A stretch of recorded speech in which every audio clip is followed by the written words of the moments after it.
மக்களே கேடன் செஷன் வந்து இப்போ போக வேண்டிய செஷன் வந்து போஸ்ட்பான் பண்ணியிருக்கேன் மக்களே. சாரி மக்களே, நேற்று தான் கனி சார் கேடன் செஷன் 2.0 அப்படி இப்படின்னு பேசுனீங்க, ஏன் மிஸ் பண்ணுறீங்க? நான் மிஸ் பண்ணலை, அதை நைட்டுக்கு நான் போஸ்ட்பான் பண்ணியிருக்கேன். நைட் எப்படியாச்சும் முடிச்சிருவேன். ஏன் அப்படின்னா ரொம்ப முக்கியமான வீடியோ வந்து ஈவினிங் அப்லோட் பண்ண வேண்டிய சிச்சுவேஷன் ஆயிடுச்சு மக்களே. ஏன்னா அவ்வளோ முக்கியமான வீடியோ அப்படின்னா எங்கள் லைஃப்பில் வந்து ஒரு அப்படியே அடுத்த கட்டத்துக்கு போகிற ஒரு ஃபார் எக்ஸாம்பிள் இப்படி ஒரு கோடு அப்படி இருக்குன்னா இந்த கோட்டில் எவ்வளோ நேரம் இருந்தோம், அங்கேருந்து இந்த கோட்டுக்கு போகிற மாதிரி ஒரு மொமெண்ட் அந்த வீடியோவில் இருக்க போது. அது மட்டும் கிடையாது, உங்களுக்கும் மோட்டிவேஷன் இருக்க போகுது. எங்களை வந்து ஒரு 2-3 வருஷம் பார்க்குறீங்களா, நாங்கள் என்ன பண்ணோம், என்ன ஸ்ட்ரகிள்லாம் தாண்டி வந்தோம், ஸோ அதையும் தாண்டி வந்து நம்ம லைஃப்பில் வந்து நம்ம எப்படி மேலே போகணும், ஸோ அந்த மாதிரி இருக்க போது நம்ம தளபதி சொல்கிற மாதிரி தான், இந்த உலகத்தில் அவ்வளோ சீக்கிரம் நம்மளை வாழ விட மாட்டாங்க, போட்டு ஒரு வழி பண்ணுவாங்க, போட்டு அமுக்குவாங்க. நம்ம அதையும் தாண்டி நம்ம இந்த ஹார்ட் ஒர்க் அப்படிங்கிற விஷயம் வந்து எப்பயுமே தோக்காது அப்படின்னு சொல்லுவாங்க இல்லையா. ஸோ அந்த மாதிரி ஒரு மொமெண்ட் வந்து ஈவினிங் இருக்க போகுது அந்த வீடியோவில்.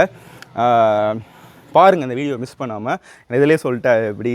ஸோ கரெக்டாக அந்த வீடியோ ஈவினிங் வந்து ஒரு 5 to 6 இன்னும் ஒர்க் முடியலை, 5 to 6 வந்து அந்த வீடியோ அப்லோட் ஆயிரும். ஸோ தொடர்ந்து நம்ம சேனலில் பார்த்து சப்ஸ்கிரைப் பண்ணுங்கள் மக்களே. இது கேடன் செஷன் 2.0 நல்ல ஃபீட்பேக் வந்துருந்துச்சு. ஆஃப்லைன் நிறைய பேர் பார்த்துருந்தீங்க, நான் மிஸ் பண்ண மாட்டேன். அதே மாதிரி நெக்ஸ்ட் வீக் ஃபுல்லாகவே நிறைய டிஐ போக போகுது. சேனலை தொடர்ந்து சப்ஸ்கிரைப் பண்ணிட்டு பாருங்கள். Thank you, bye by.